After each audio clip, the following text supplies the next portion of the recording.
So this gin was recently awarded a whopping 99 points out of 100 at the IWSC, which is a really well-respected spirits competition. And that's actually equal to the top scoring gins in history. There's a number of them that have scored 99, but no one has ever scored 100 out of 100. And I happen to have a bottle in my collection which I barely even touched, so what better time to taste it with you guys, and we're starting right now.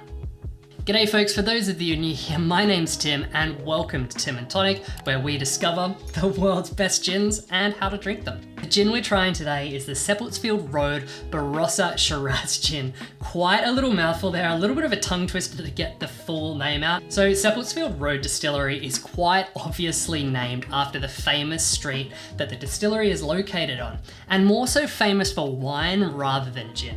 And again, there's no secrets here, it's located right here in Australia in the Barossa Valley of South Australia. And I guess naming the gin, your distillery, everything after the location in which you're in kind of says everything about what the owners, John and Nicole, were trying to do here, which is kind of just celebrate everything that's great about their Barossa Valley home. And the Barossa Valley is super famous for their Shiraz wines, so I guess making a Shiraz gin kind of just makes sense. And as you just heard, it's won some pretty hefty awards, so probably no better time to crack this open and give it a taste. Now, just as a quick refresher, for those of you that haven't seen my previous review of a Shiraz gin before, I did the 4 Pillars Bloody Shiraz, which is kind of the original, the OG. These Shiraz gins are not just gin mixed with wine.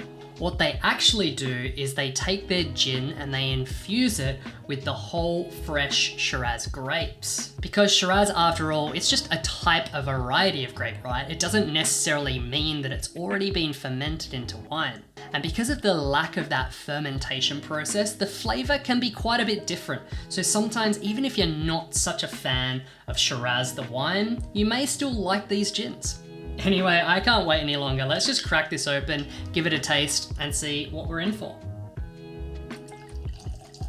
Before I even taste it, just look at that color. It's absolutely insane. It actually is as dark and as thick looking as a red wine, which ironically is a little surprising because some of the other wine gins that I've seen have been quite a bit lighter colored. Now, I don't know if this is down to the location of the grapes are grown, like obviously Barossa Shiraz versus a cooler climate Yarra Valley Shiraz like the 4 Pillars that we've reviewed before. You know, the warmer climate means that the flavors tend to be bigger and bolder, maybe the color is the same, or do they use more fruits? I'm not 100% certain. So let's just give it a smell and see what flavors we can pull out. Oh wow, this is so deep and rich and fruity. That's pretty bloody amazing. I'm getting lots of really dark cherries, blackberries, raspberries, super jammy, almost like a fruits of the forest kind of smell. Maybe even a little bit chocolatey there too. It's almost like smelling a black forest cake or something. But there's definitely still some fresh notes coming from the juniper, which brightens things up a little bit, which is really nice. Plus maybe a little bit of orange peel in there too. Oh, this just smells absolutely incredible. I can't wait to taste it, so let's just get on and do it. Oh yeah, there's definitely a good amount of sweetness in there, but not overly so. And I'm guessing similar to the 4 Pillars, it's the same thing, that sweetness, because the grapes are unfermented, it just comes from the grapes. The grapes have quite a lot of sugar naturally within them.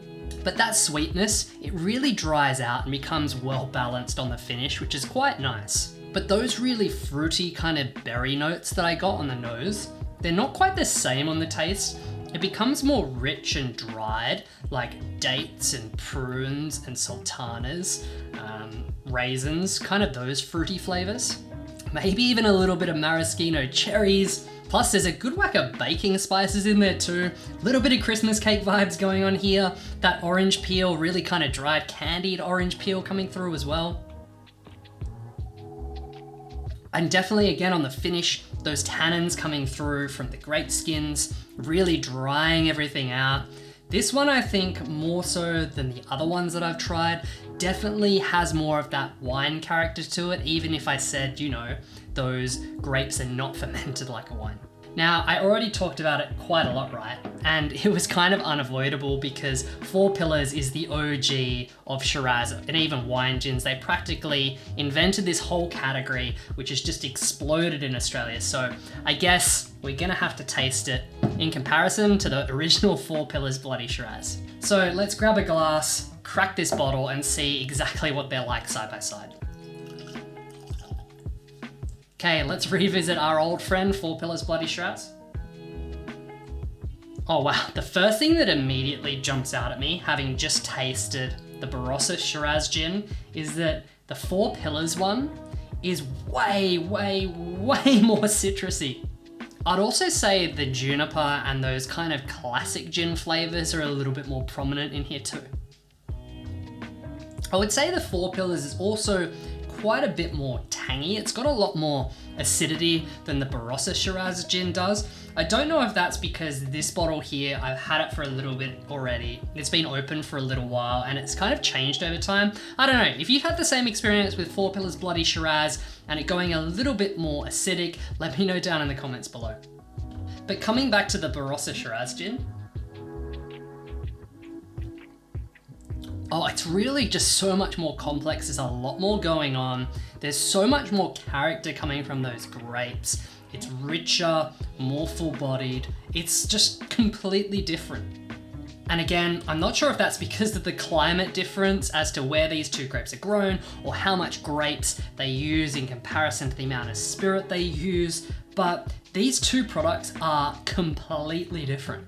Anyway, I've got some more thoughts on the comparison between these two gins, but I want to save that till the end for my final verdict on the Barossa Shiraz Gin specifically. So I think it's time now we should put this gin through its paces. After all, not everyone's going to drink it straight, but this one is just so easy drinking, honestly. You can drink it like this or even on a little bit of ice, it's fine. But I know a lot of you out there are going to want to see how it goes in mixed drinks like a gin and tonic, gin and soda, or in a cocktail. So let's clear away the Four Pillars Bloody Shiraz and get on to mixing some drinks with the Barossa Shiraz Gin.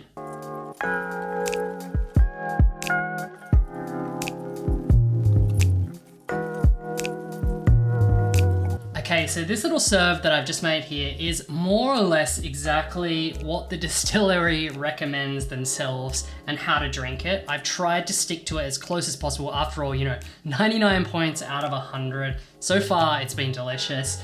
They've done all the hard work, so kudos to them.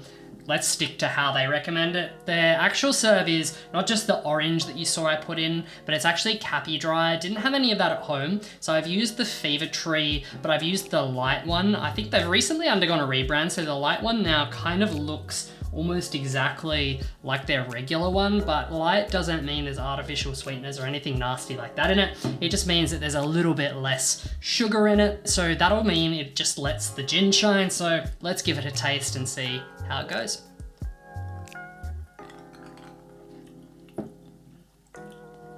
Oh wow, honestly, I was kind of expecting a gin like this with tonic, it'd be too much. Like, I really wouldn't like it.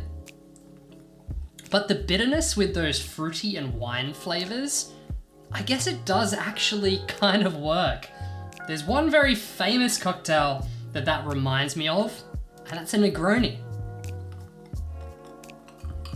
Seriously, I could almost be forgiven for thinking I was drinking like a slow gin Negroni Sbagliato, which is just a Negroni with, instead of gin, it's got sparkling wine.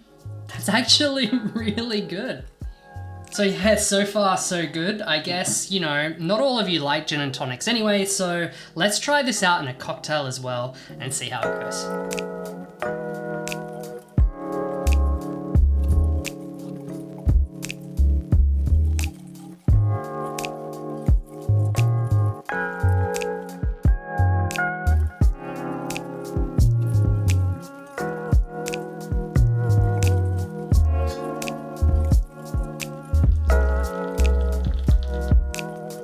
With this cocktail, I've kept it super simple. We've simply done a gin sour here. I kind of feel like these gins with a little bit of sweetness plus super complex are absolutely made for cocktails like sours.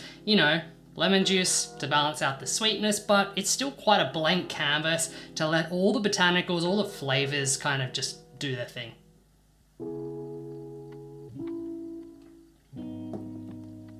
Oh. Oh man. That is seriously a really good cocktail. If I don't say so myself, I mean, yum, that's just delicious. All the best parts that I liked about this gin just come through perfectly. It's not overly sweet anymore. I mean, you still get that kind of drying sensation on the finish as well. The egg white, if you don't like egg white, use aquafaba or whatever, just kind of rounds out the flavors as well. Man, it's just 3 sips and I've already drunk half of it. Okay, so before I go ahead and just finish this whole cocktail, I think let's just do this, the final verdict. You probably don't need to hear it, but we gotta do it. Let's talk about my final thoughts on the Barossa Shiraz Gin. So it is an Australian gin, not sure that you can get it in the UK or the US, but it comes in at $80 Australian for a 500ml bottle and it's 38.5%. Now, if you translate this price directly, you're probably looking at around £45 or $55 US. But that price is probably not really a fair representation of what you would pay if it was available over in the US or the UK.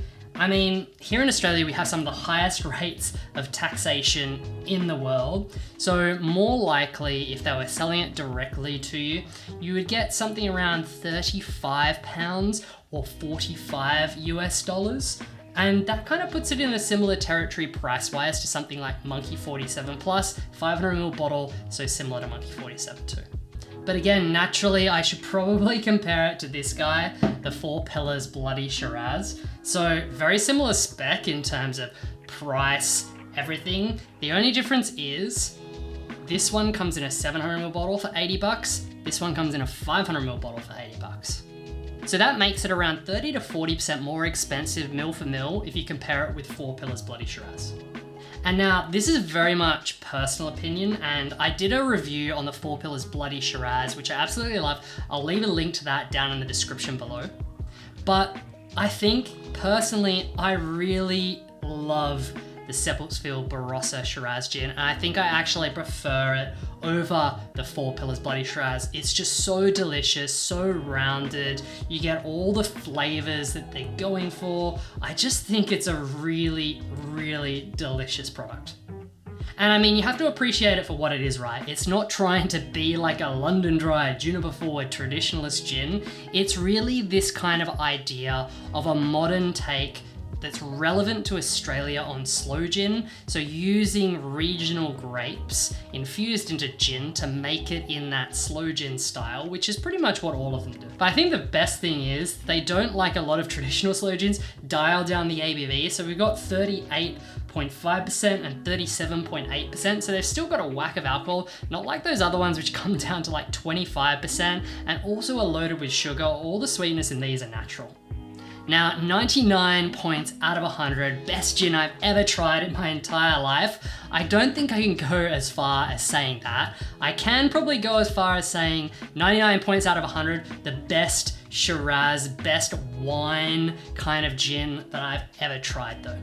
So yeah, it deserves a lot of praise because it's really, really, really freaking tasty. So guys, if you like this review and you want to discover more amazing gins just like these two, start right now by clicking subscribe just up here so you don't miss out on any new reviews I do as they come out in the channel. And then in the meantime, click through the playlist here and I'll link you through to all the reviews that I've already done. I hope you enjoyed this review, guys. I'm gonna absolutely destroy this gin sour with the Seppeltsfield Road Barossa Shiraz Gin because it's so good. Cheers, guys. I'll see you next time.